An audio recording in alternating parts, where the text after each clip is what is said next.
Whatever political party you identify with, you are welcome here. Whatever color, culture, or creed you identify with, you are welcome here. If you are vaccinated or unvaccinated, you are welcome here. Now look around. Look around at these faces in this crowd. Take a good look around. This is America the Beautiful. And it's worth fighting for. You are worth fighting for. Your children are worth fighting for. Our freedom is worth fighting for.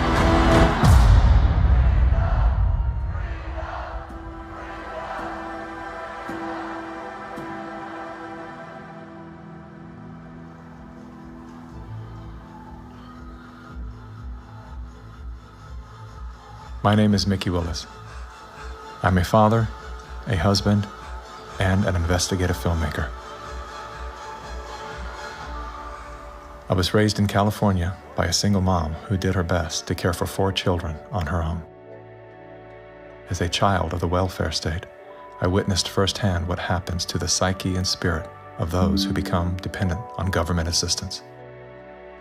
Had my mother known the difference between a hand up and a handout, she may have avoided the trap that kept us living on the edge of poverty, like so many people are today.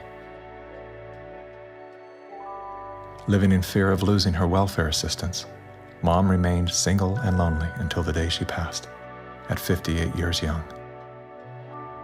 Her life was cut short by a combination of toxic cancer treatments and grief. Just 34 days before she passed, her first son, my brother, was killed by a drug called AZT. Hundreds of thousands of innocent people died as a result of that prescribed poison. The pusher of AZT was none other than Dr. Anthony Fauci. The reason that only one drug has been made available, AZT, because it's the only drug that has been shown to be safe and effective. Well, it's certainly nice to know that the future looks brighter. 30 years later, there he was again. Same script, same actors, same performance. These are safe and effective products. Knowing what that man had done in the 80s and 90s, I couldn't believe he was still in a position of such power.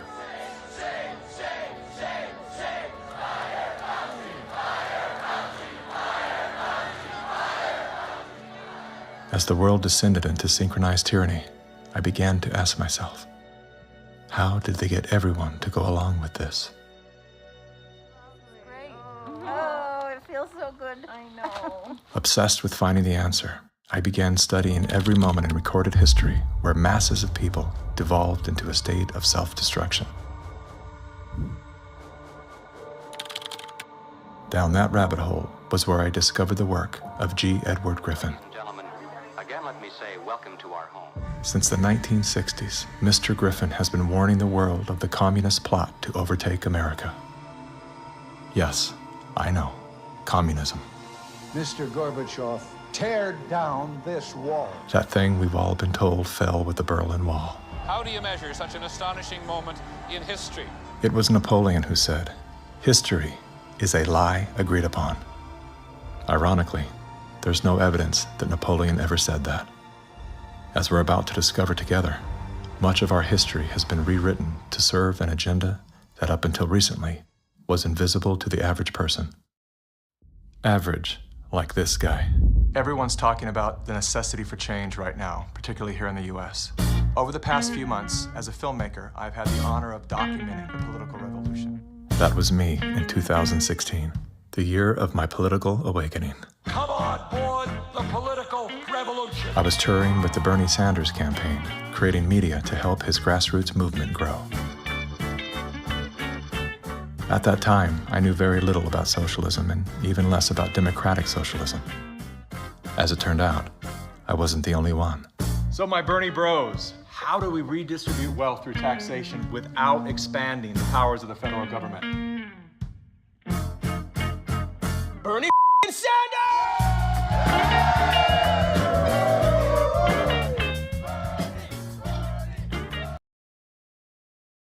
Fusion set in. I began turning my questions inward. Are they hypnotized? Am I hypnotized? That question, that one simple question, activated some strange sort of faith healing. Suddenly, I could see. How did I not see this before? There were so many red flags. The only solution is communist revolution. The only solution is communist revolution. The only solution is communist revolution. That's right, we need communism. That's what we need.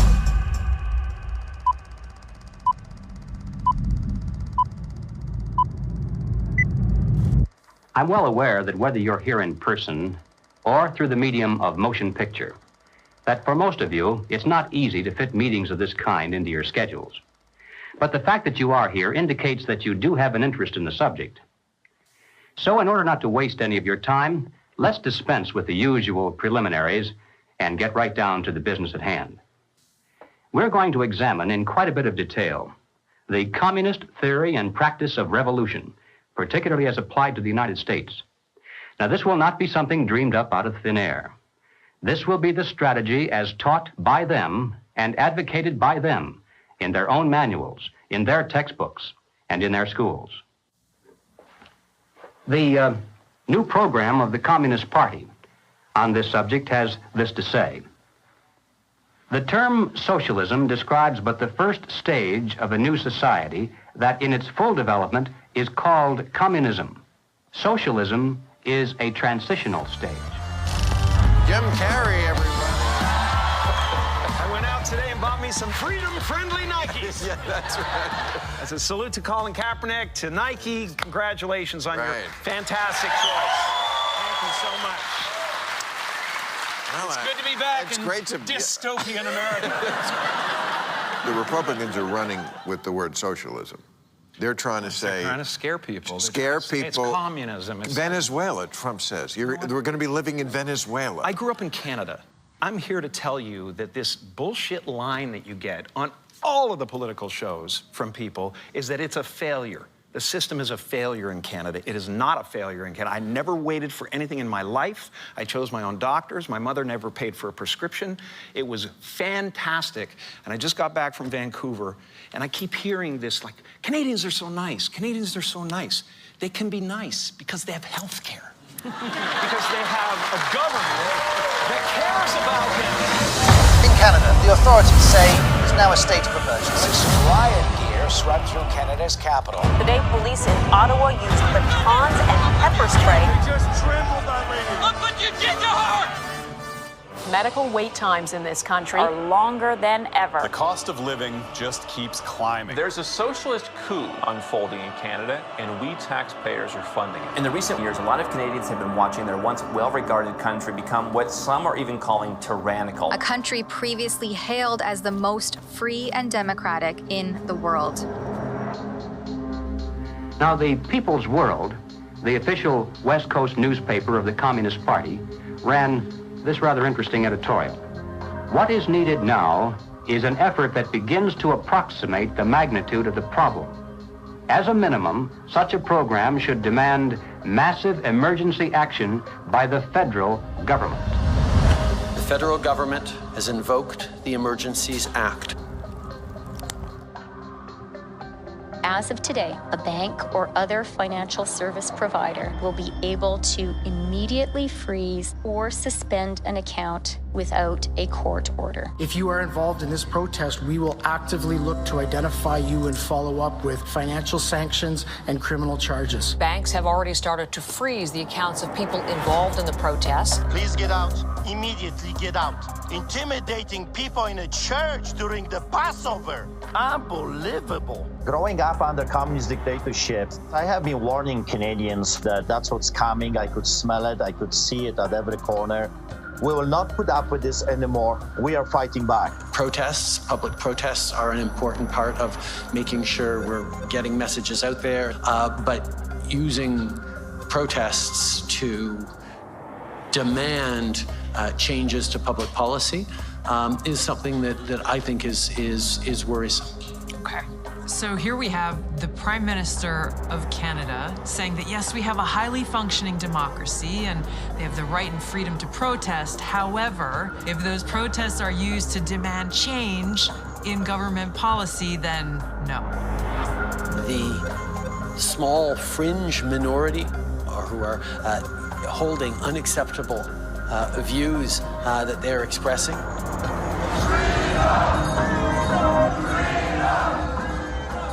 Do not represent the views of Canadians who know that following the science and stepping up to protect each other is the best way to continue to ensure our freedoms, our rights, our values as a country.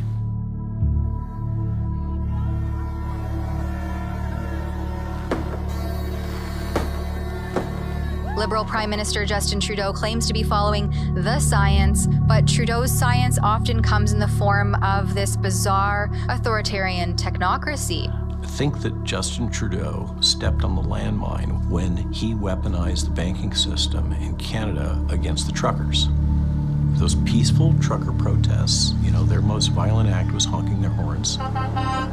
And in retaliation, they had their access to their bank accounts, and anybody that supported them in any way had their access to bank accounts eliminated. And at that moment in time, we all came to realize what was really going down. Even with Sun TV watching for any slip, he was asked which country he most admired and referred to China. The level of admiration I actually have for China, because their basic dictatorship is allowing them. I applaud China for stepping up. I applaud Canada. You can tell what I'm thinking. A prime minister who openly admires the Chinese basic dictatorship, who tramples on fundamental rights by persecuting and criminalizing his own citizens as terrorists just because they dared to stand up to his perverted concept of democracy, should not be allowed to speak in this House at all. Mr. Trudeau, please spare us your presence. Thank you. Canadians know where I stand. This is a moment for responsible leaders to think carefully about where they stand and who they stand with. While Justin Trudeau makes a compelling case study, he is not the only dictator on the rise. Under the new rules provided by the COVID-19 emergency, many other elected leaders were empowered to show their true colors. Interesting how they all marched in perfect lockstep while chanting the same slogans. This pandemic has provided an opportunity. Here we are now with an economy in crisis, but with an incredible opportunity. It's certainly a major crisis, but it also offers us a unique opportunity. Unprecedented opportunity to rethink and reset. The great opportunity for reset. Opportunity for us to reset. For a reset. It's almost as if they all attended the same school of thought and studied under the same professor.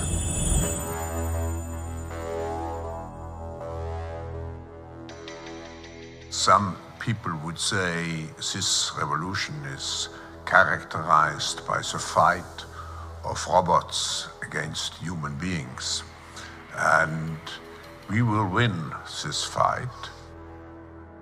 Professor Klaus Schwab was born in 1938 in Ravensburg, Germany, where Nazi crimes against humanity were committed. His father, Eugene Wilhelm Schwab, was the managing director of Escher Weiss Ravensburg, a company that used slave labor to manufacture weapons of war for the Third Reich. While Klaus's father was at the helm, the Nazi Party awarded Escher Weiss Ravensburg the title of National Socialist Model Company. Years later, Klaus Schwab joined the board of directors at Escher Weiss Ravensburg, where he played a key role in the development of South Africa's nuclear weapons program during the darkest years of the racist apartheid regime. Today, Klaus Schwab is the founder and executive chairman of the World Economic Forum. If you'd like to meet the people who are supposed to repair the state of the world, or give a piece of your mind to the bankers who helped get us into this mess, we can tell you where to find a lot of them. The World Economic Forum. Founded in 1971, the World Economic Forum is an international private organization which receives billions of tax-free dollars from its members and their global enterprises. Every year, the WEF brings together its members with world leaders, big pharma executives, tech titans, Hollywood celebrities, media personalities, and internet influencers to meet in the secluded mountains of Davos, Switzerland. It is a tiny town folded into the Swiss Alps, a village where you could bump into Bill Clinton, Bill Gates, the head of Google, and the Queen of Jordan, all in one place. A lot of reporters cover the forum, but few get inside. It turns out there are two Davoses, one you see and one you don't. After hours, there are hundreds of private parties where deals are done. People who can't be seen together in public can meet here. Your Royal Highnesses, Excellencies, distinguished heads of state and government, the future is built by us, by a powerful community as you here in this room. Klaus Schwab, the founder of the WEF, is particularly upfront and even proud of his ability to shape and influence world politics.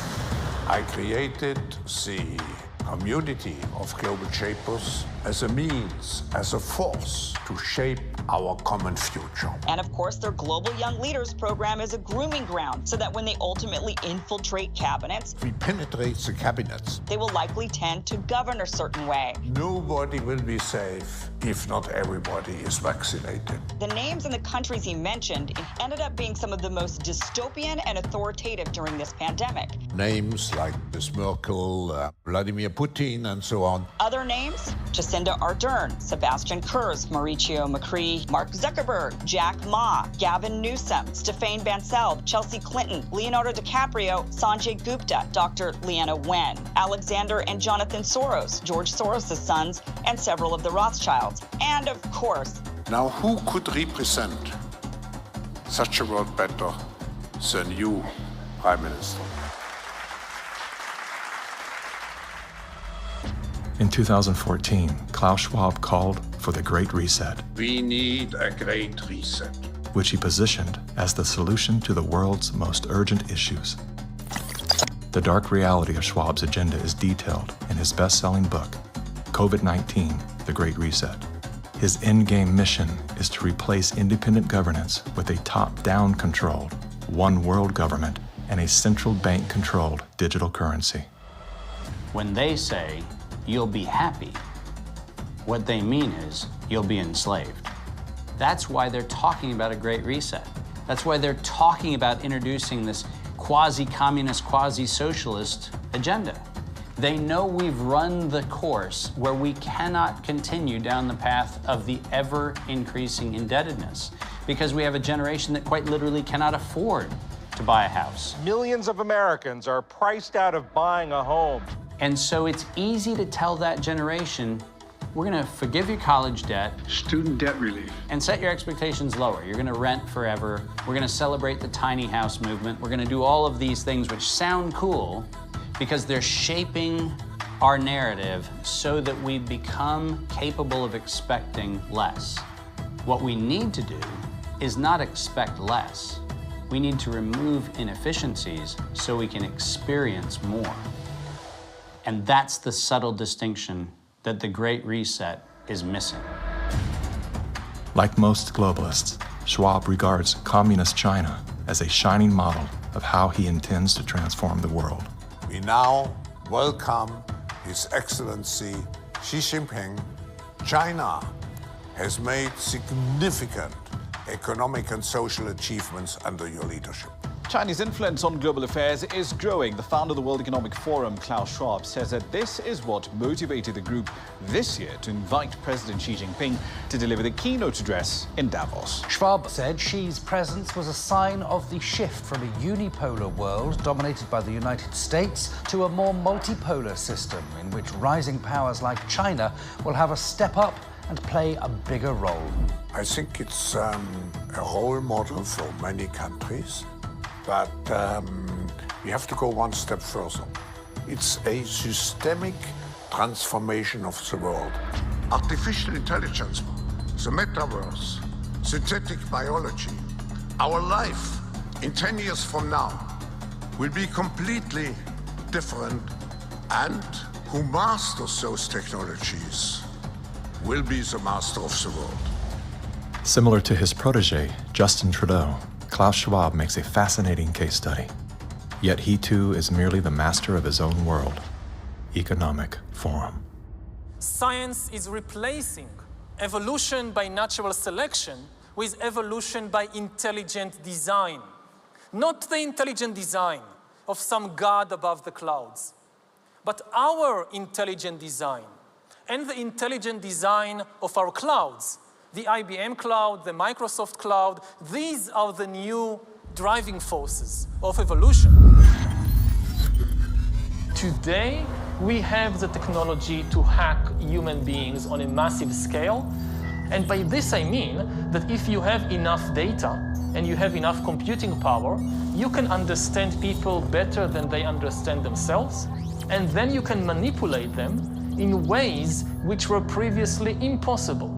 You know, the whole idea that humans have this soul or spirit and they have free will, that's over. Now, how exactly will the future masters of the planet look like? This will be decided by the people who own the data. Foreign powers can collect, store, and exploit biometric information from COVID tests. U.S. intelligence officials tell CBS News that China is trying to collect Americans' DNA in hopes of controlling the future of healthcare. China's test kits are a tool to help China compile genetic data. The Chinese aren't the only ones exploring this technology. The U.S. is working on it as well. The White House is ramping up its COVID response, announcing Americans can once again get free COVID test kits as concerns are growing over a rare... Data is the most important asset in the world. Those who control the data control the future, not just of humanity, but the future of life itself. Everywhere she goes, Ouyang Haoyu is followed. What she buys, how she behaves, is tracked and scored to show how responsible and trustworthy she is. It's called the social credit system. A person's reputation is scored on a scale of 350 to 950. It's big data meets Big Brother, expanding how the government monitors, understands, and ultimately controls its 1.4 billion citizens. A good score brings benefits, but people with low scores lose rights. The cinema names and shames people considered untrustworthy, plastering their details, even their addresses, across big screens. And information collectors are paid to report on their neighbors. The Supreme Court has created a blacklist for so-called bad citizens. Among them is this journalist. He got a little too close to uncovering corruption among high-profile party members. He was blacklisted. He only realized when he tried to buy a train ticket. Once you're blacklisted, you can no longer get a bank loan, start a business, buy an apartment, or even send your children to a private school. By using the mechanism of social credit, we'll be able to establish a blacklist of people. These punishments will serve as a whip to rebuild moral values. And few here are willing to criticize it, something that may pose a risk itself for a bad score and the life that comes with it. It may seem scary, but it's just like that here. We're used to it, and anyway, we don't have a choice. China wants obedient citizens. Criticism or resistance among the population is virtually non-existent. This woman's door was kicked in by police when she refused to go to quarantine. Now these videos show rows of metal containers which are being used to house COVID-19 patients. Some of them have complained that very little food is left for them in the freezing metal boxes.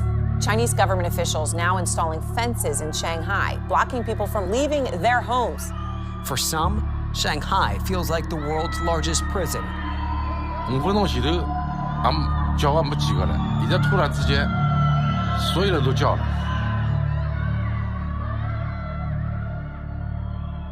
How does a handful of autocrats gain total control over a population of 1.4 billion? I have 2 master degrees, one in clinical psychology, one in statistics. And at the beginning of the crisis, I started to study the statistics a little bit. The initial mathematical models and the initial statistics all had dramatically overrated the dangerousness of the virus. That was the moment when I started to think how it was possible that an entire society and an entire population was in the grip of a narrative which in many respects was blatantly wrong. After a few months it became clear to me that the only mechanism that could explain what was happening in society was what is usually referred to as mass formation.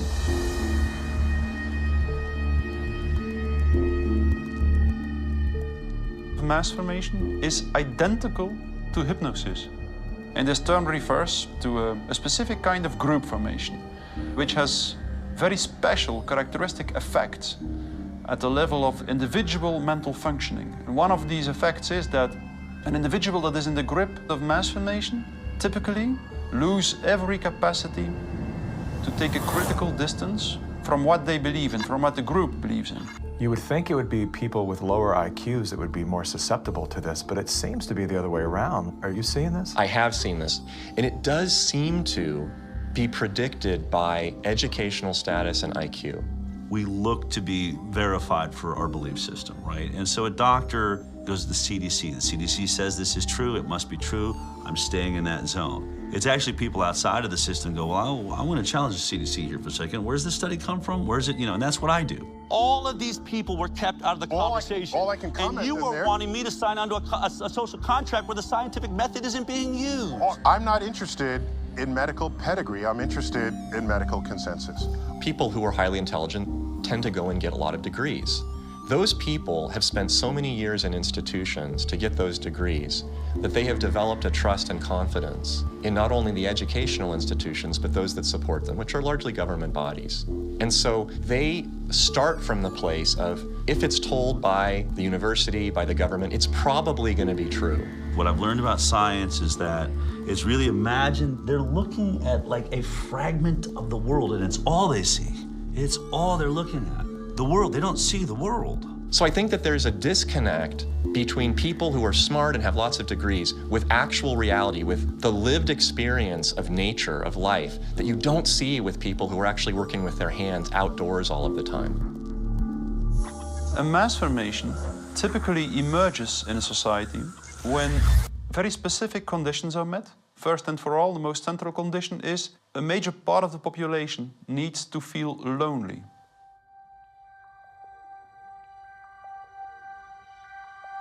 Doctors say the very rules to keep people safe from the virus are doing great damage when it comes to anxiety, depression, and even suicide. And now everyone is suffering, but children are particularly at risk. The real pandemic here is the psychological warfare that's being waged on every single human being. See, if you take a human being and you put them in a chronic fear state, and you couple that with human isolation, what happens is they psychologically decompensate and live in such emotional pain that they will gravitate in an irrational way to anything that you promise them will alleviate that pain. Once people feel disconnected from their environment, they will typically start to experience a lack of meaning-making in life.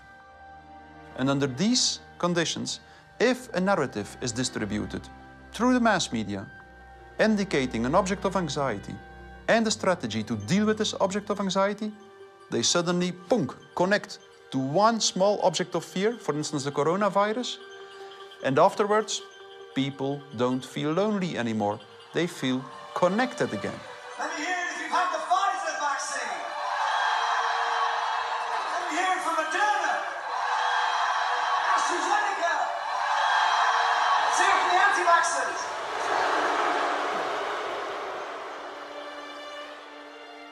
The new kind of social bond is highly problematic, just because the connections between the individuals even deteriorate more, and the bond between the individual and the collective becomes stronger and stronger and stronger, which make them willing to sacrifice everything for the collective. Its health, its wealth, the future of its children, everything. Something else that is really characteristic of individuals in mass formation is that they become radically intolerant for dissonant voices. The people who are not getting vaccines, it's time to start shaming them. What else? Or leave them behind. Vaccinated person having a heart attack? Yes, come right on in. We'll take care of you. Unvaccinated guy, rest in peace, Wheezy.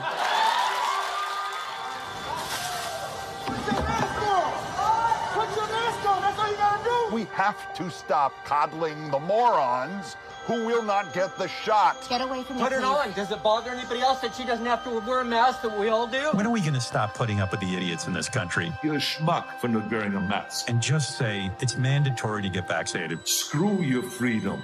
People who do not go along with the masses are stigmatized, and in the end, the masses are inclined to destroy the people who do not go along with them. And they do so as if it is an ethical duty to do so. Getting good people to do bad things, harmful things, while thinking they're good things, it's a dangerous place to be because it looks great. You feel great while you're being used. They will sacrifice themselves, and they see it as a virtue because it demonstrates their complete obedience to the cult, to the group, to perform ritualistic behavior which causes them harm. One of the most clear illustrations of this was when the leaders of the Communist Party in the Soviet Union were sentenced to death, often tortured to death. They did not object. They said things like, if this helps the Communist Party, it's my pleasure to do it. That's something that was observed in all major examples of mass formation in history.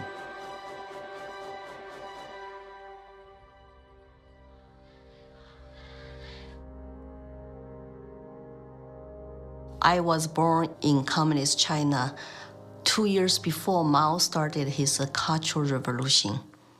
So we had to be indoctrinated and chanting slogans and holding Chairman Mao's little red books to say, "Long live Chairman Mao, long live Communist Party." Inspired by Soviet Union dictators Vladimir Lenin and Joseph Stalin, China's communist leader, Mao Zedong, borrowed from the playbook of the Russian Revolution. To fight anti-communist forces, Lenin organized a military branch of his Communist Party, known as the Red Army. Following suit, Mao branded his army the Red Guards. However, Mao's soldiers were not enlisted from his military. His Red Guards were made up of high school and university students. So he used young people to start Cultural Revolution, to top down statues, burning old buildings, and demonize all religions, going after all dissident voices, and to turn all the Chinese against each other. Family turn on each other, neighbors turn on each other. Chairman Mao, as he was known, was deeply influenced by Lenin's ideas on Marxism and revolution, and often praised Stalin as a great leader. He started his Great Leap Forward campaign in the 50s and killed 2 million landlord owners. 40 million to 60 million people estimated starving to death. The people were trading their children's dead bodies to eat, to survive. Cannibalism was everywhere. Through war, torture, execution, and famine, Chairman Mao caused the death of 80 million innocent people, making him the deadliest dictator of all time. China shaved the heads of women, put them all in unattractive asexual clothes, did the same thing for the men. This technique has been used in the 20th century by every totalitarian regime. The Mao wanted to create a genderless society. That's why girls like me could not wear beautiful clothes and could not do makeup. We have to just look like boys, unisex, no gender. They asexualize the population so that there's no more desire, no more bipolarity of male and female. Everybody looks like an automaton. And then what do? Rather than turning towards one another, they turn towards the state. So the only thing left for me, a child, to believe in is communism. And Mao was the new God.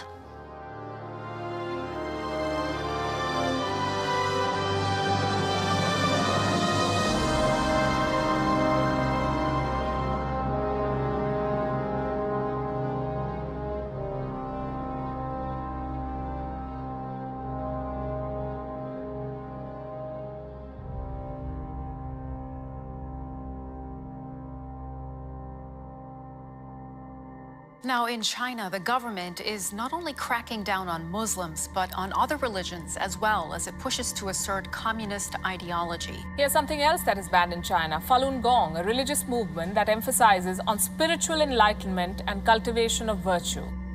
5,000-year-old Chinese civilization were founded on faith. Communist regime is atheist.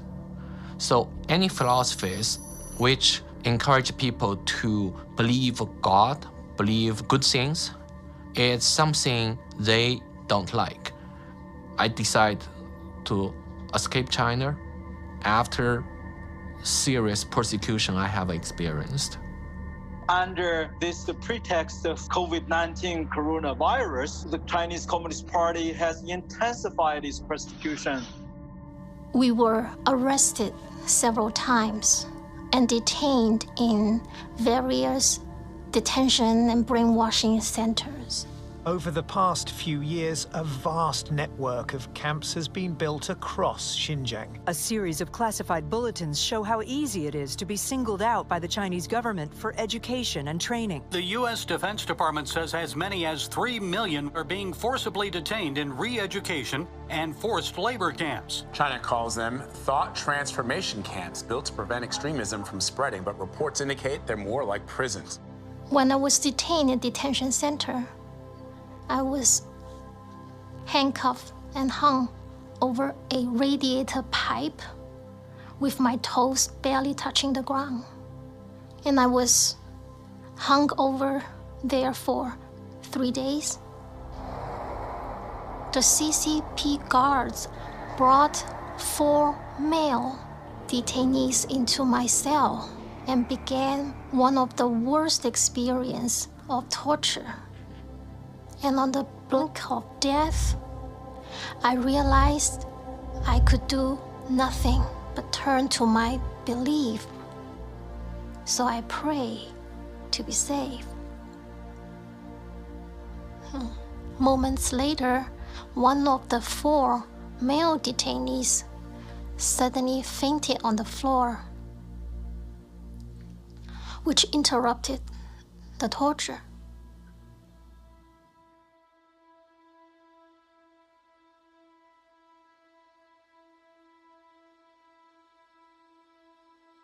I left China because my parents were heavily persecuted for their practice of Falun Gong. From age 1 to age 5, my grandparents were taking care of me because my parents, they were always inside some dark cells being tortured. My first clear memory of my mother, I was brought to a brainwashing center and saw her being tied up to a chair with like people behind her guarding her, and she had a very thick plastic tube inserted into her nose, and she was being force-fed at the time. She just looked like she was in so much pain, and I was 5 at the time. It's just very traumatizing.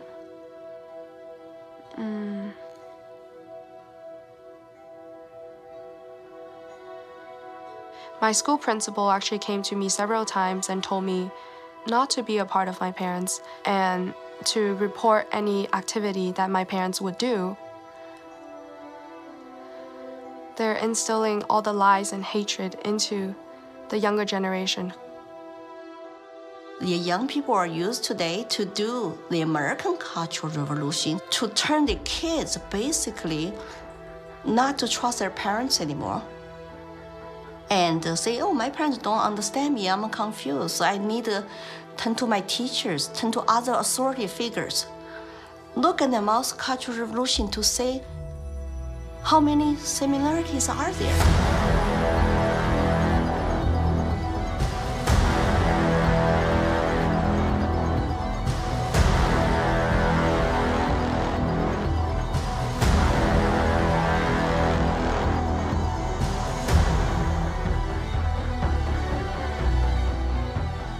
Communism will win. That's not a joke. That will happen. You are happy with what was happening in the USSR between 1917... We make a critique of it. That's what we're Maoists. We make a critique of it in order to improve socialism the next time it comes around and throws people like your ass into a labor camp. Yesterday, I asked ChatGPT, are there any similarities between today's woke revolution and Chairman Mao's Cultural Revolution of the 1960s? And it wrote back, how long do you have? We recognize that government is absolutely necessary for an orderly society. But following the dictum that government, like fire, is both beneficial and dangerous, we believe in the concept of limited government. And we believe that the constitutional republic created by our founding fathers is the best form of limited government that has yet been devised by man. A republic is a limited democracy. It's a form of government based upon the principle of limited majority rule. Limited so that the minority, even a minority of one, can be protected against the whims and passions of the majority.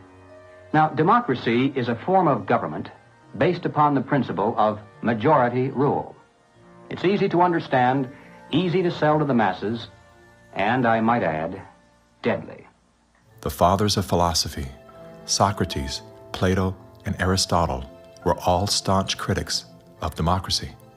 History's greatest minds all observed that even a well-intended democracy can breed deception, division, and ultimately total control by the state. Aristotle wrote that democracy is not just the rule of the majority. Democracy is a system in which the majority is in charge, respecting the basic elementary rights and principles of minorities. If not, democracy becomes a tyranny of the majority.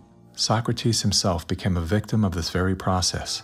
He was sentenced to death by a majority vote for protesting the rights and protections of the minority.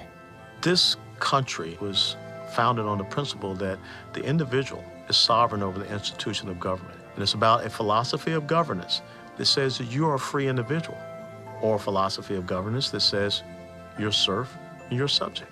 We have inalienable rights just by virtue of being human. And so their primary responsibility as the government is to protect those rights. These aren't rules to govern me, they're rules to govern the government. Like what you are and are not allowed to do to me. We are a constitutional republic with a representative democracy, so people do vote, but we have a separation of powers. So if you majority vote to eat you for lunch, the Supreme Court can say, no, you cannot. And how do you protect the minority from the majority? You write down a set of rules on a piece of paper. You say, this we can do, that we cannot. At the top of the paper, you write the word Constitution. And then everyone agrees to follow the rules no matter what the temptation. And when you're finished, you've created a constitutional republic. It was Thomas Jefferson who said, "The republic is the only form of government which is not eternally at open or secret war with the rights of mankind." Now, we hear a lot of talk today about right-wingers, left-wingers, extremists, and moderates. The political spectrum concept, if it has any meaning at all, is a measurement scale showing all the variations in government. Now, the extremists at the zero end would be those who advocate no government at all, the anarchists. The extremists at the other end would be those who advocate total government. And who are they? Well, the communists, of course, but also the Nazis, the fascists. No matter what they may call themselves, if they advocate total government control over the people, they are all, by definition, totalitarians. The debate is not between conservatives and liberals. It goes back in history long before those words were ever invented. The opposing points of view properly are identified as individualism versus collectivism. The individualist believes that the rights of the individual must not be obliterated by the desires of the collective or the group. The collectivist, on the other hand, believes that the group is more important than the single person within it, and that the individual must be sacrificed if necessary for the greater good of the greater number. The individualists believe that every man has a personal and direct responsibility to provide first for himself, next for his family, and then for those outside his family who may be in need. The collectivist, on the other hand, declares that the individual is not personally responsible for charity, for raising his own children, providing for his aging parents, or even providing for himself, for that matter. This is a group function of the state, of government itself. Everything we talk about, socialism, communism, globalism, and Nazism, guess what? It's all collective society. Collectivism on an international level is essentially known as globalism, which is often promoted as a framework for unity and sustainability. Under the guise of philanthropy, the leaders of the globalist movement leverage every possible crisis to advance their plan to replace national sovereignty with a one-world government. We are confronted with so many crises simultaneously. What does it need to master the future? It is the globalists who are behind the destructive new methods of control, like ESG, the acronym for Environmental, Social, Governance. Similar to China's social credit score, ESG is a ranking system that tracks a company or country's carbon footprint, as well as its commitment to diversity and inclusion. A low ESG score can lead to severe consequences, including reputational damage, legal and regulatory actions, and loss of investors and bank credit lines. Within the last decade, numerous nations and thousands of major brands have been coerced to adapt to the ESG program, and today, many of them are paying the price. In 2018, the World Economic Forum published an article on its website entitled, "How We Will Make Sri Lanka Rich by 2025. That article was removed once it became known that food prices in Sri Lanka had nearly doubled and that millions of their citizens were facing starvation. Now, what caused this? Farmers protested and asked the government to work with them on slowly improving farming practices to be more environmentally friendly rather than implementing harsh bans. But the government was more interested in maintaining a high ESG score with its creditors like BlackRock. As a result, food production dropped drastically, with farmers expecting crop losses of 85%. The country had to begin spending money on importing food when it was previously self-sufficient. Sri Lanka is a cautionary tale. What's happening there could be a foreshadowing of what's in store for us if we don't take heed and learn some lessons. The Dutch government was one of the first to sign on to the ESG system. Dutch farmers pleaded that the rush to adapt to extreme new regulations would result in the destruction of the country's food supply. The Netherlands is the second largest agriculture exporter in the world, earning the title of the tiny country that feeds the world. A collapse of their system could trigger a global food crisis. Yet, the Netherlands Prime Minister continued to persecute Dutch farmers until they were forced to revolt. Where do you find still such a prime minister in the world? You find it in the Netherlands, and it's Mark Rutte. And remember, too, the Netherlands is the pilot program of the World Food Hubs, and the World Economic Forum has assigned to the Netherlands what they call this Global Secretariat, using, ironically, a communist term for it.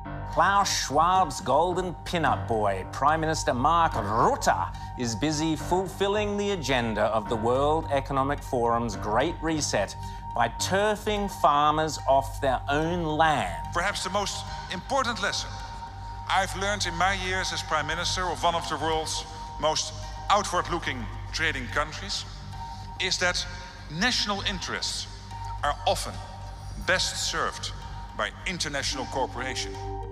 Schwab has sold this idea because they're up against the wall. Okay, you have all these governments that are basically broke. So what will happen is if they defaulted, then all the people who have lost their pensions, they've counted on it, and they're going to be storming their palaces with pitchforks. Schwab has sold the idea that, well, we go towards Marxism and you can still retain power. None of these net zero climate schemes work without massively disrupting or even destroying the lives of the little people. If you think about what created wealthy people wealthy throughout the many years of our human history, it was the ownership of land. And you have governments right now that are looking to take ownership of real estate, and it's happening everywhere. And you have this movement of individuals kind of going like, hey, like people should never profit off of real estate. And unfortunately, that ideology is what the government is using to take control. If we look at data from 2001 to 2015, there is a slow and steady trend towards more corporations owning single-family homes, apartments, office spaces, and less individuals actually owning real estate. Blackstone Group actually recently raised a record of $50 billion to take homes from American families. During the pandemic, when all people were ordered to lock down indoors, why did governments around the world make exceptions for mass protests? We've all heard the term fire sale. In this case, it's not a metaphor. When a community is damaged by protests, the value of local properties plummet. Investors then gobble up the devalued real estate for pennies on the dollar. In many cases, the leaders of the decimated communities receive kickbacks for allowing this transfer of wealth. Big companies and investment firms swooping in and buying up some of the only affordable homes in your neighborhood. The more you have individuals not own their own home, the more you have individuals not financially independent, creates more dependence on big financial corporations that profit off of mass people. So we are going towards a world where the people are owning nothing. I always say, like, if we don't own anything, well, who does? Bill Gates, business magnate, software developer, philanthropist, nation's largest farmland owner. Gates owns nearly 270,000. It's a reinstitution of Marxism where, communism owned all the property. In his Communist Manifesto, Karl Marx wrote, "The theory of communism may be summed up in a single sentence: abolition of private property." Karl Marx was a German philosopher and social theorist who lived in the 1800s. He is the co-author of the Communist Manifesto, which has been referred to as the Bible of Communism. His theories of class conflict and dialectical materialism were instrumental in shaping socialist and communist movements worldwide. Joseph Stalin, Vladimir Lenin, Leon Trotsky, Mao Zedong, Che Guevara, Fidel Castro, Kim Jong-un, Hugo Chavez, Nicolas Maduro, and many other communist revolutionaries have cited Marxism as the foundation of their political ideologies. Marx rejected all concepts of God, as well as the traditional family. According to members of his own family, Marx was emotionally, verbally, and physically abusive. His wife, Jenny, was plagued by depression, which was compounded by Karl's adulterous impulses and his inability to provide for his children. Despite his privileged upbringing and formal education, Karl Marx was often unwilling to work and instead relied on the financial support of friends and family.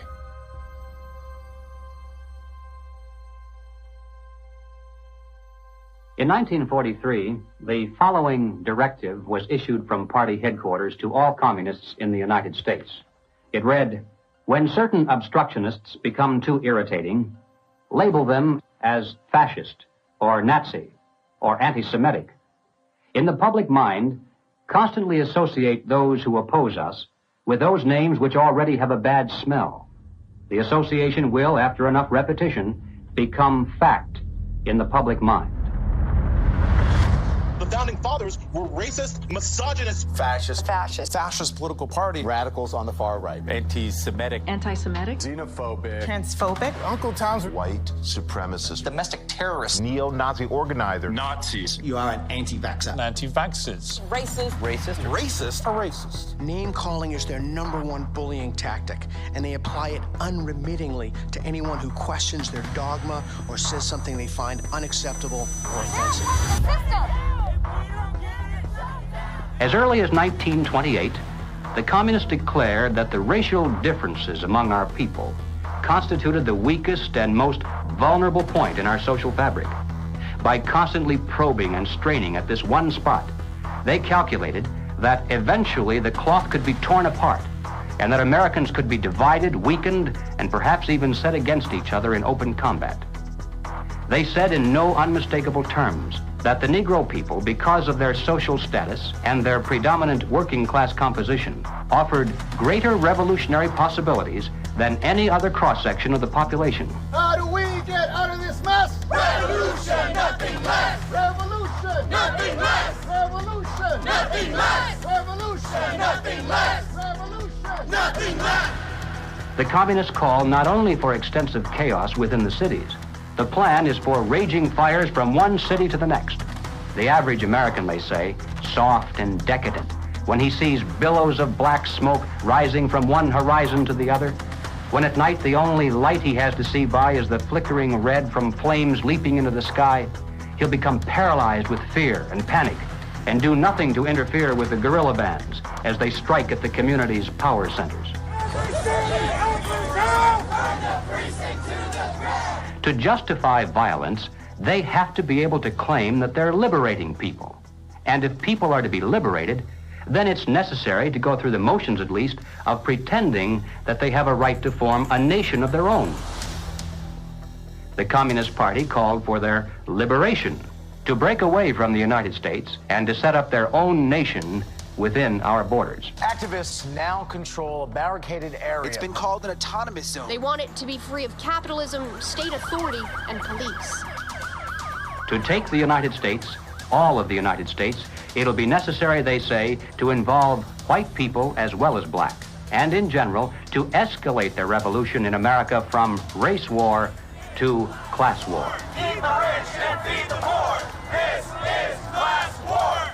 Now, when they talk about pressure from above, they mean using their people and their influence within the very government marked for takeover to bring forward official recommendations for legislation. The recommendations, of course, are offered supposedly as solutions to national problems, but when passed into law, their only real effect is to vastly increase the power of government and to move the country that much closer toward the ultimate goal. The pressure from below, then, involves using their influence over the various mass membership organizations of the country to create the appearance of great popular support for these recommendations. Of course, the members of those organizations must never suspect that they're being used to promote the communist program. Now, the silent majority, the average person, is caught right in the middle. He looks above and sees highly respected spokesmen for government calling for socialist legislation. He looks below and sees mobs of demonstrators shouting for the same thing. He says to himself, has everyone gone crazy or is it me? Now, he's still in the majority, of course, but he doesn't know it. He thinks he's helplessly outnumbered, and he bows to what he thinks is the democratic will of the majority. Here's an interesting thing I've noticed is even with a lot of these ideologies, right, with what people call these days, woke, if people were these horrible, awful, bigoted, racist, xenophobic, white, it wouldn't even work. The only reason it even works is because people are so compassionate that they, I want to make sure I use the right words and I say the right phrases. So you're actually weaponizing the fact that people are decent people, and you're taking that compassion and you're targeting it at, this is the group of people who you should be angry at. They weaponized human compassion. We mustn't kid ourselves into thinking that the communists have placed their agitators only into the black communities. They're working both sides of the street. They want hatred, violence, and bloodshed between the races, and they don't care how they get it or whom they use, even children if necessary. My young comrades. Hi. This is my way of figuring out if you've been tainted by the patriarchy. This looks creepy. It looks creepy. Why? There's just like this thing about white people that just makes me be like... Oh, looks like Donnie got a full cookie. Because he's a white man. Say it with me. Structural racism! Yeah!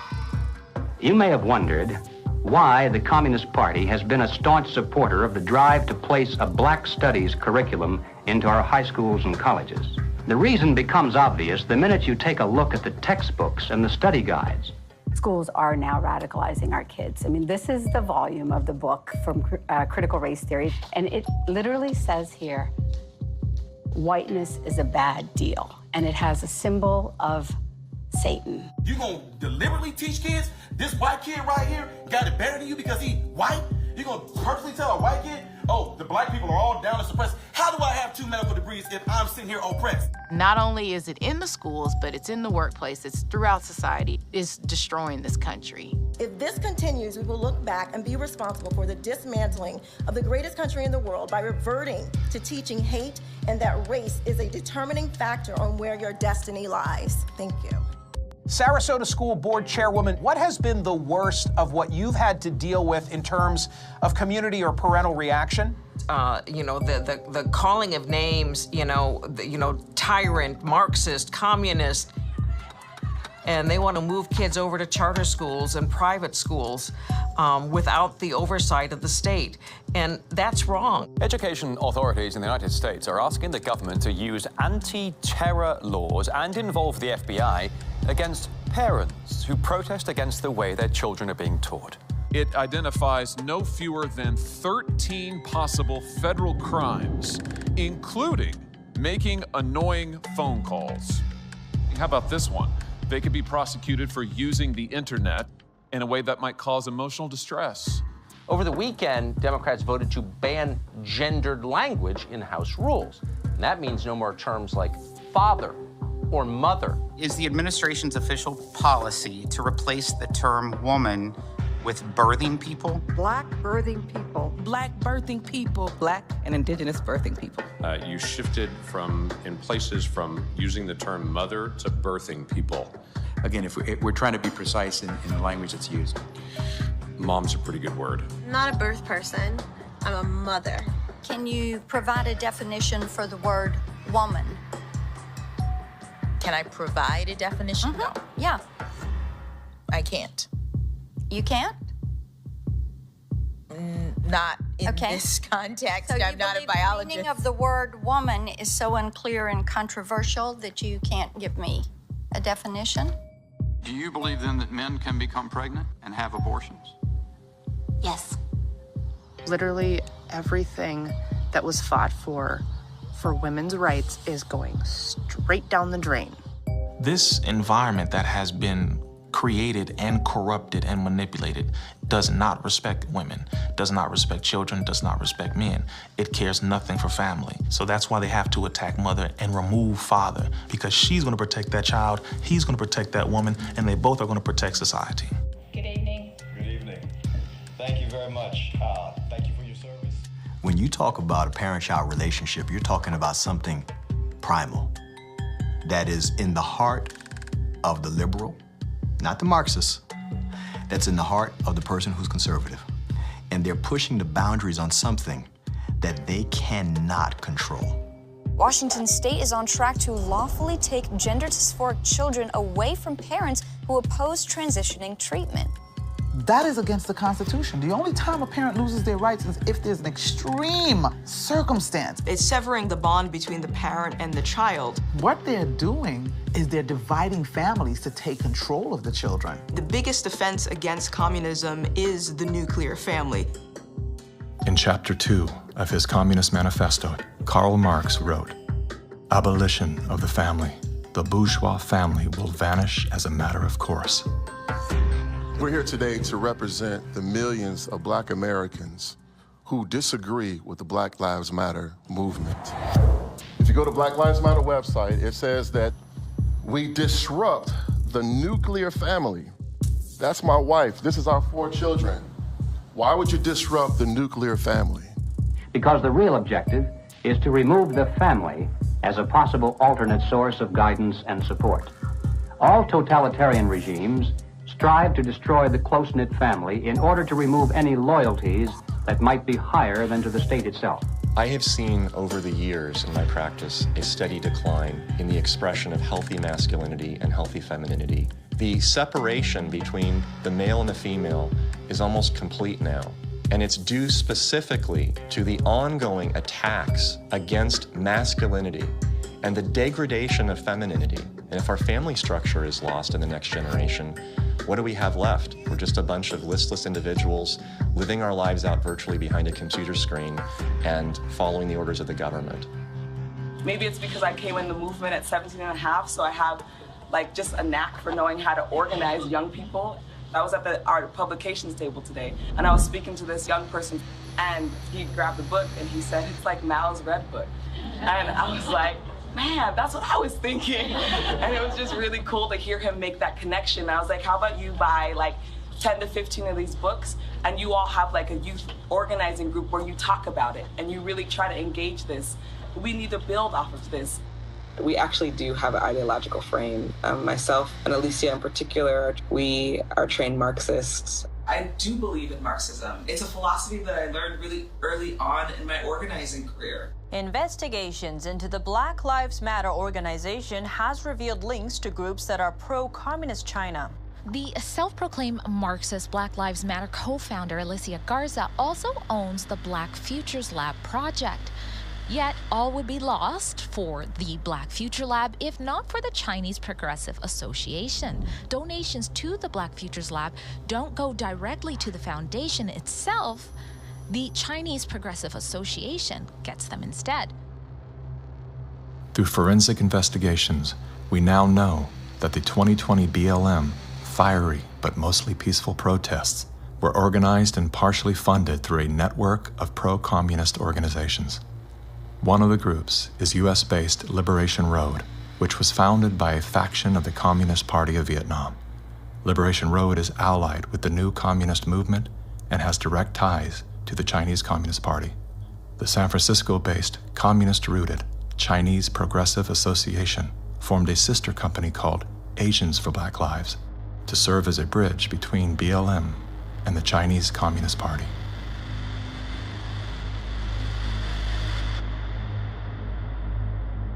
I spent a lot of time with President Xi. He's deadly earnest about becoming the most significant, consequential nation in the world.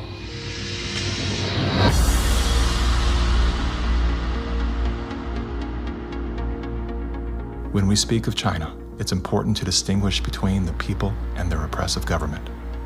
And while the Communist Party of China is undoubtedly America's greatest foreign adversary, it's crucial to recognize that the most urgent threat to the future of the United States resides within its own borders.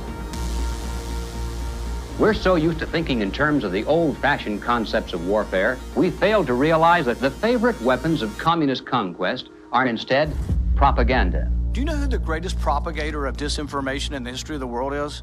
The U.S. government. The slanted view of history.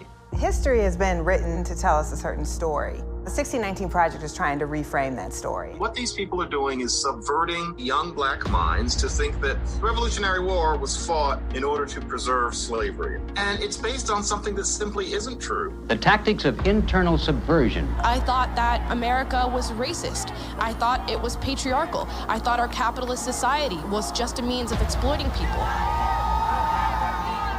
And I thought all of these things because that is what I was told. The preaching of hatred to incite civil disorder. I want to tell you, Kavanaugh, you have released the whirlwind, and you will pay the price. A California man is facing federal charges for the attempted murder of Supreme Court Justice Brett Kavanaugh. Treason, blackmail, the smear. This is the first time Assange is being questioned over the rape allegations. The LA Times ran an article calling Larry Elder a black white supremacist. All committed by soldiers who wear no uniform and who claim to be loyal citizens of the target country marked for conquest from within.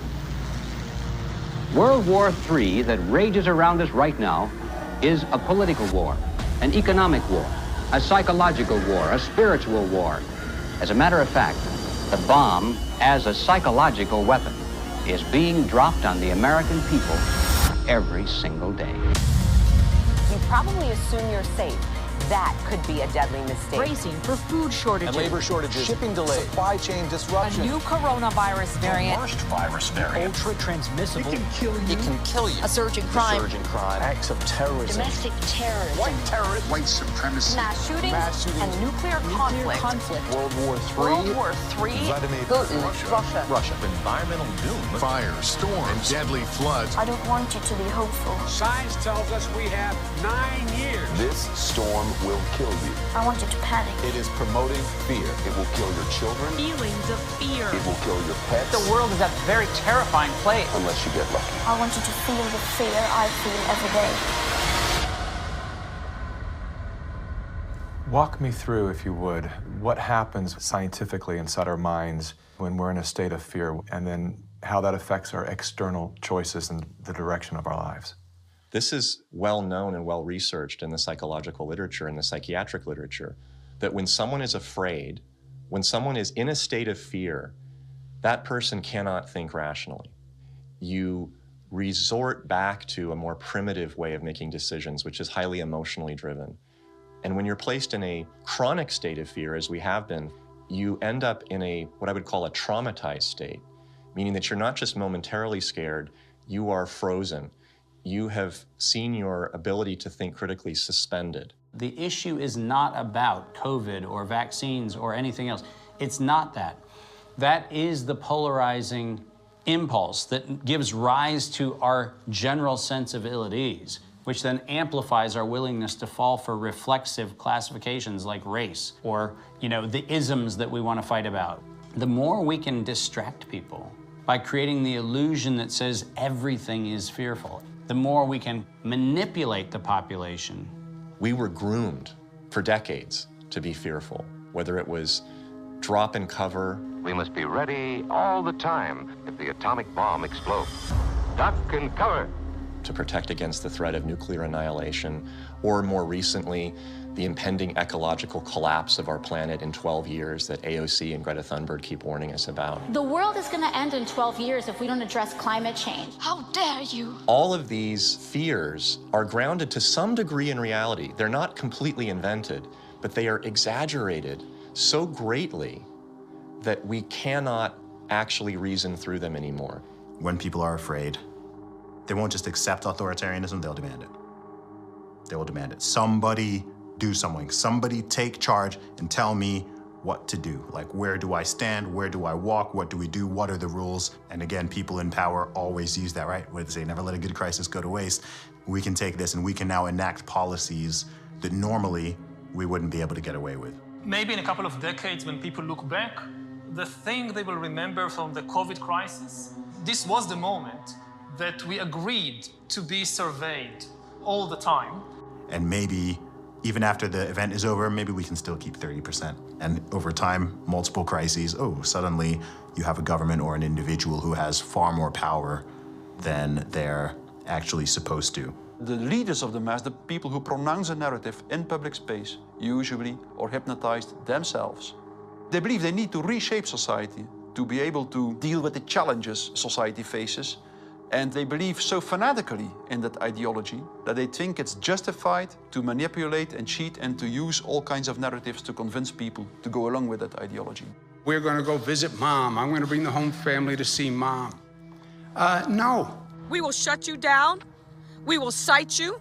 And if we need to, we will arrest you and we will take you to jail. You either get your tests done and make sure you're cleared, or we will keep you in a facility longer. It's going to be very hard for people to do a lot of normal life unless they can prove their vaccination status. Such as, you're not going to work in this particular agency or institution, you're not going to be able to go to this college or this university. Once we start doing that, you will see more and more people willingly get vaccinated. If the fear of losing your job, your friends, family, and future isn't enough to coerce you into submission, perhaps these incentives will entice you to willingly comply. It's everything from cash prizes to college scholarships. Now offering kids 12 and up limited edition Avengers comic books. Thousands of prizes available, including cruises and Super Bowl tickets. They're giving away Ford F-150 trucks. They're giving away shotguns and hunting rifles. Marijuana dispensaries are giving away joints for jabs. Krispy Kreme announcing this week a free donut. And yes, free beers. That's right. Get a shot and have a beer. Today could be your lucky day. California's vaccine lottery. One grand winner to take home up to $5 $5 million if you get vaccinated next week. They made it exciting, right? There's a reason people go to Vegas. It really could be somewhat lucrative if they aren't already persuaded. 13-year-old Joshua says one of the best parts of getting a shot at Mickey D's, lunch on the house. Just think of this when you think of vaccination. Vaccination. If you need luck with love, dating apps are offering incentives too. Vienna Brothel is providing COVID-19 vaccinations and giving those who take up the offer a 30-minute session with a, quote, lady of their choice. We have finally found the one thing that makes us all more attractive, a vaccination. To love one another, as Jesus said, get vaccinated, get boosted. Do you think that it's being posed as politics, but it's behaving like a religion? Because it's acting like a religion. Yeah. It's dogmatic, it's absolute. It's, if you do not believe in it, you are condemned to hell. Maybe this is a new religion. God did answer our prayers. He made the smartest men and women, the scientists, the doctors, the researchers. He made them come up with a vaccine. That is from God to us. And we must say, thank you, God. Thank you.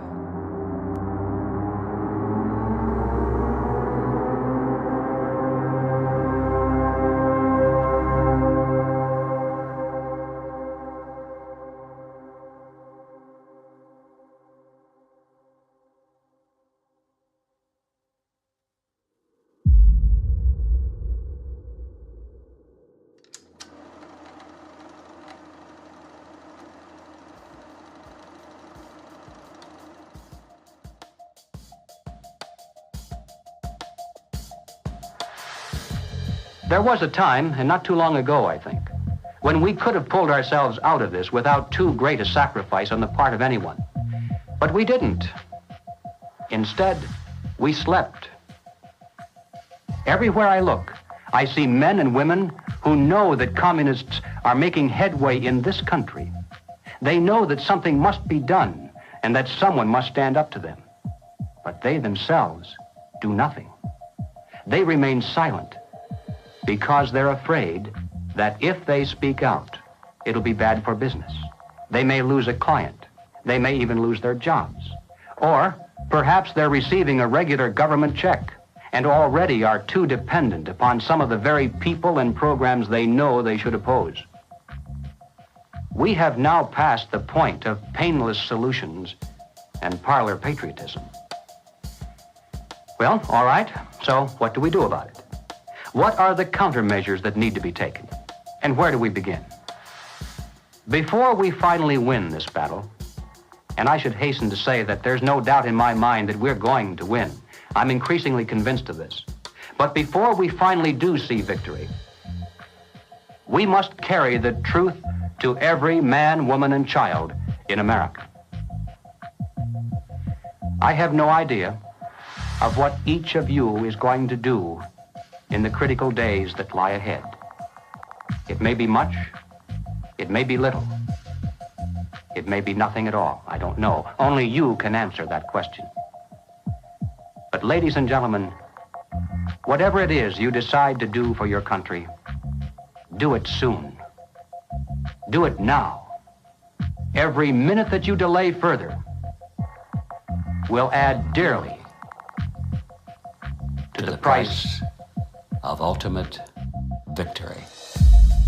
Mr. Griffin, that was over 50 years ago. Where are we now? Hearing that phrase after all these years is kind of a shocker because I didn't realize really at the time how accurate it was going to be. But we're in the middle of it now, and so the ultimate victory is still ahead of us. How did you know way back then what would be happening today? It's a long story, of course, but I did take a fascinating tour of the Communist Bookstore in Los Angeles when I was very, very young. I was working for an insurance company. I was Mr. Corporate America, you know. That was the period when the hippie, image was pretty popular, and a lot of these guys in that bookstore were in that uniform. And I think they felt I was a potential recruit, Yes, we've always been quite willing to talk about We'll talk about socialism anywhere, in the streets or in the Senate, anywhere, They're a communist faction making a big power play for SDS. Is there any communists back here? I guess there is. Yes, they are communists, and yet our nation seems unconcerned. Many newspapers, television commentators, and educators call these young revolutionaries dissidents. But are these voices voices of mere dissent, of mere student unrest, or of sedition and revolution? They invited me to come to their study groups, they called them. They were really the recruiting funnel, you know. And I didn't have to pretend to be interested because I was interested. I wanted to see what these guys were up to. And of course, the more I read, the more I realized that these guys were deadly serious. And so my crusader gene said, hey, buddy, you better stop worrying about the corporate ladder and making money and looking good and start doing something about it. And I'm glad I did, because after that point, my life had a meaning and had a purpose more than just self-centered. Who are some of the key figures behind this agenda? I'm not sure we can name names. We know that there are layers and layers of control and influence, sort of pyramidal in form. At the bottom level, of course, it's just all the common people. Most of them don't even know what's going on. It used to be that an invader could come in with a superior army, and people resent it, but they obey because if they don't, they get killed. Now, if they want to conquer people in this environment, they have to do it through the mind. And of course, today, after all the technology that we have, and the control over the communications and the images and the school system and the media, they have absolute control over the funnel of information that comes to the average person. And the average person, if they're not aware that there's a real war going on for their mind, they will be helpless. And as long as people are on the edge of fear, they're willing to give up their liberties and pay lots and lots in taxes. A tax on carbon. And as I passed through that idea that, in my view, the enemy is in a category called collectivism, and that's the word that applies to all of these things: socialism, communism, fascism, Nazism. All of these things are merely variants of collectivism. That is the philosophy based on the assumption that the group is more important than the individual, and that the individual must be sacrificed if necessary for the greater good of the greater number. That's the trick. You're doing this for society. Obviously, you don't like to tell people what to do, but sometimes for the good of society, that's necessary. We have to start doing things for the greater good of society, and not for idiots who think that they can do their own research. But it's not about me and my rights to choose. It's about how I love my neighbor. You are not doing this for yourself. If you are at all like me, your own health, your own risk, is not a big rational driver of all of your actions. They trick us into thinking that if you act in your own self-interest, that somehow you are selfish. And nothing could be further from the truth. Those of us who've discovered this trick long ago, we realize that enlightened self-interest comes into play. If you are acting out of self-interest, you soon discover that the best way to benefit yourself is to help other people. It does come back. The question is, how do we turn this ship around? I think that the path to political hell in America has been voting for the lesser of two evils. They create conflict because conflict creates fear and confusion, and out of that chaos, people are not too analytical. They'll just struggle for some quick answer, which is who you're going to vote for. That's usually the answer that's offered to them. They think that if you just vote for somebody, the right person, everything will go away. You cannot wait until there's a list of candidates that's published and you say, which one am I going to choose? You know, by that time, the game is over. All those candidates have been selected before you were even aware. You've got to get into politics at the local level so you have some influence in which candidates are selected. And that starts at the grassroots level. You don't come in at the top, you come in at the bottom. If we do that job, we will influence both political parties just like our opponents do now. There is actually a way forward and a way out, but it's going to require work, and it's also going to require that we acknowledge that we have wronged ourselves, that we are part of this problem. It's not the government that caused this. The government facilitated it. What caused it was our being asleep at the wheel. Without taking accountability, we cannot move forward. The masses of humanity have been slapped awake in a very short period of time. to where now it has created a domino effect of awareness all across the planet. People cannot go back into the matrix now. They can't. A lot of people are trying to, and they can't. We have the right as citizens in this country to abolish government and create a new one. And that is the authority that has been given to us. It is written in our documents, the Declaration of Independence, the Constitution of the United States, the Declaration of Human Rights. We have indelible rights, and the basis of those rights are our freedoms. And if we don't have that, we don't have life. And so we have to awaken, we have to arise, we have to fight. The natural rights of every individual is life, liberty, and property, and establishing a country on a premise that had never been established before, that the individual is sovereign because their rights are endowed to them by a sovereign God. This which has happened can only be described as divine, which is why we're the nation. Our ideology, our way of life is always under this relentless attack that we have defeated over and over again, and we will defeat it this time.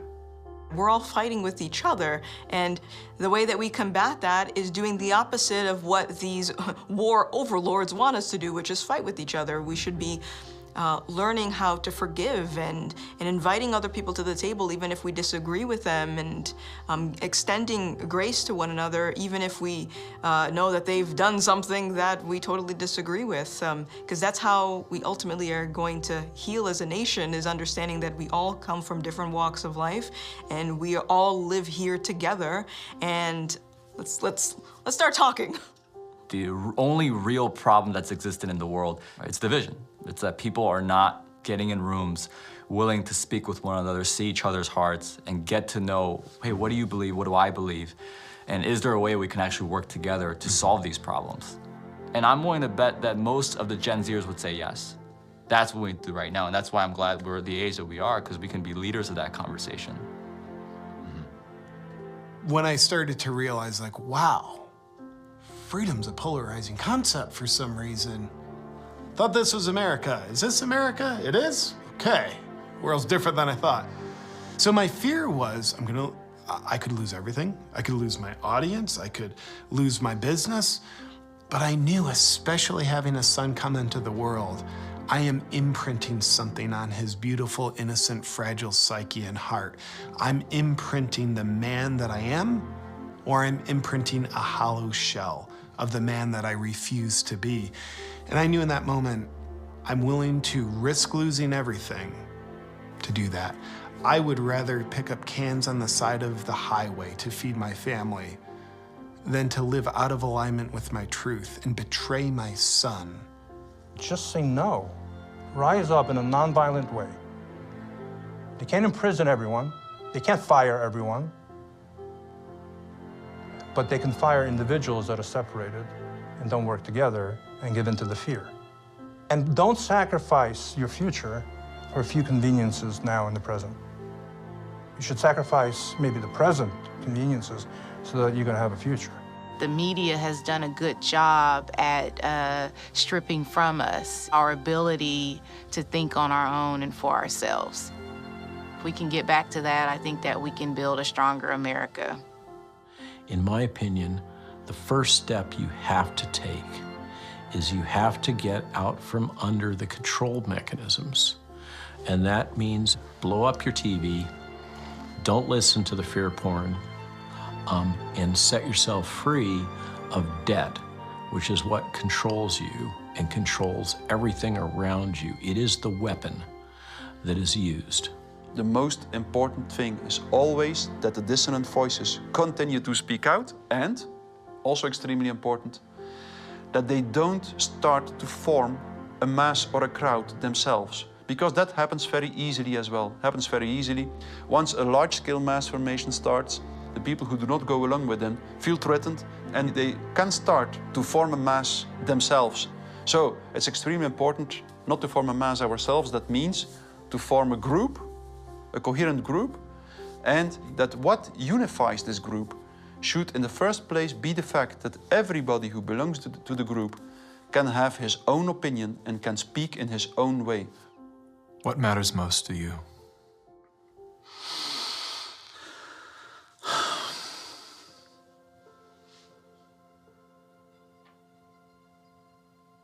I think what matters most to me is freedom. Freedom. I want as little laws as necessary to keep us from killing each other. I mean, I get it. There's crazy people out there. We have to find a balance. In the end, I want my children to live in a world where they're free to dream, to take risks, to fail, to succeed. Hardship strengthens us. We wouldn't have had the American Revolution and the beta model for the American Constitution, the beta model of a republic in the modern world, unless the tyranny of King George had been unbearable. All the good things in life usually are a result of some kind of a rebound against something that's very not good at all, very painful. I mean, I think about if someone had jumped in there and taken away my failures. I can't do what I'm doing now if someone had kept me from really hurting, really learning lessons that were hard to learn so that I would never make that mistake again. In a philosophical sense, we should be thankful for this movement that's happening, in spite of the fact that it's tragedy and it's hurting people and all that, but without it, we might just go right along in that pot and be boiled in time. But now the frog is jumping out, and we have a chance coming up here now to create a new vision, and it's going to be great. It's a bit cynical, but it is in the end good news that mass formation and totalitarianism always destroys itself in a relatively short time span. And the most important thing, of course, is that you have to make sure that the system does not destroy you before it destroys itself. Throughout history, it was always the very small minority. History has always been written by the 1% of the population. 15% of the population create history, and they follow the leadership, the thought leadership of 1%. But that 15% altogether is what changes history. And so all we have to do is reach 15% of the population. I think today, after all this time, we have more than 15%. We just have to get them together so they realize that they're not alone. And that's our task right now. I don't think our societies have taken the moment to look up and actually see and appreciate how much progress has been made in the past century. On so many different levels, we have made incredible progress. Like, what we've got here is actually great. It's imperfect, and we should still be making tweaks carefully to try to make it better. And I think that's where so much of that self-hatred or hatred of the nation or hatred of the other or whatever comes from. This lack of perspective and gratitude and inability to take a moment, chill out on the activism and go, wait, actually, okay, we've achieved a very unique and special point in history, and let's be careful with that. On that note, as a man who's traveled the world, yeah, have you experienced any nation that has course-corrected beyond their sins more than the U.S. has? No. It's sad to see Americans who live in a free country, born as Americans, and do not recognize their privileges. You are born American, a free country. You never suffered a starvation. And you need to go to other countries to find out why all the immigrants, millions of them, want to come here. What is happening in our backyard today, I experienced as an 11-year-old. I remember vividly all the promises that a guy named Castro gave and how 99% of the people swallowed the pill. He was gonna save Cuba. I remember how he promised to the farmers, to the Guajiros, that you're gonna own the land. I remember all the promises that we hear today about free education and free health care and free land. And my God, no freedom. The defectors here that are speaking out against the Communist Party in China are risking their lives. And Our government is not interested in listening to them or helping them in any way.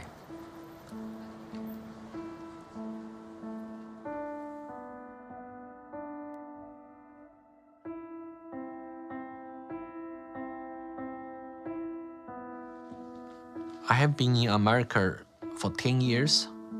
I saw a lot of Americans with wonderful hearts. America is a beacon of freedom.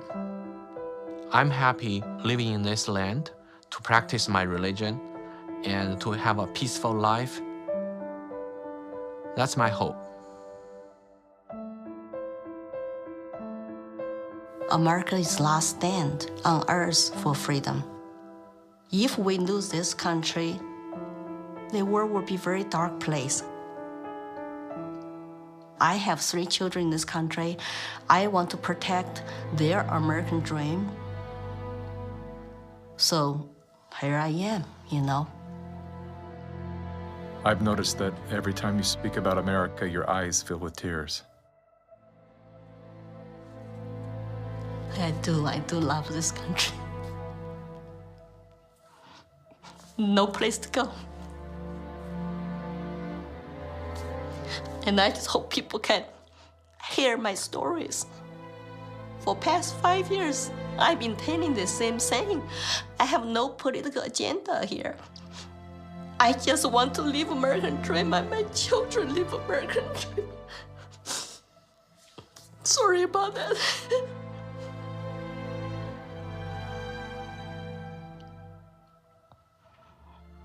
It's time to ask questions. It's time to wake up.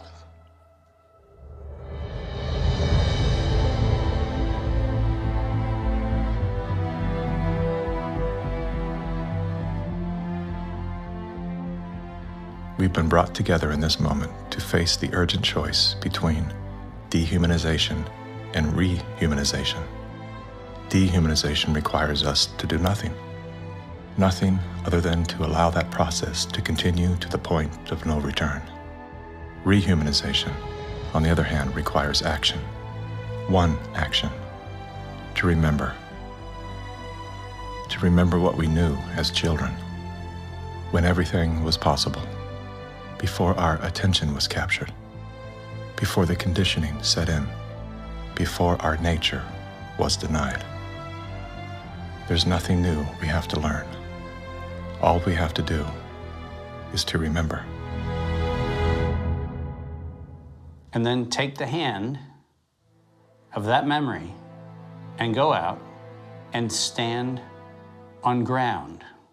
Not concrete, not asphalt. Stand on ground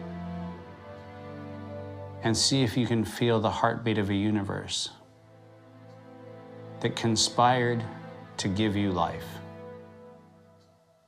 so you once again can feel the joy of being completely human.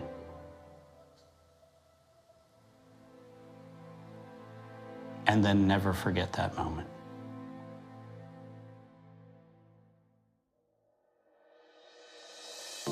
This is the moment for us to activate our innate ability to create solutions. That can only happen through the awareness of symbiosis, defined as a mutually beneficial relationship between different groups. All of life depends on relationships.